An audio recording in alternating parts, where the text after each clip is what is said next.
You're a qualified lawyer. So why does the thought of going to court fill you with trepidation, with fear, with anxiety?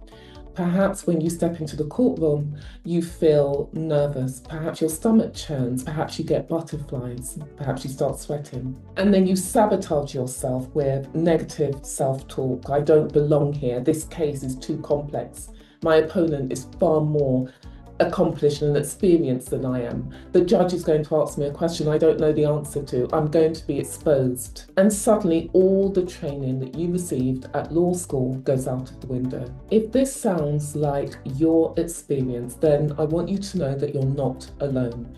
Even with your qualifications, even with your training at bar school, going to court and representing clients, appearing in front of judges, can be a terrifying experience if you don't feel that you're good enough. You fear the unpredictable moments, the questions from judges, your opponent objecting to something that you said. And the truth is, your training didn't fully prepare you for all aspects of courtroom advocacy.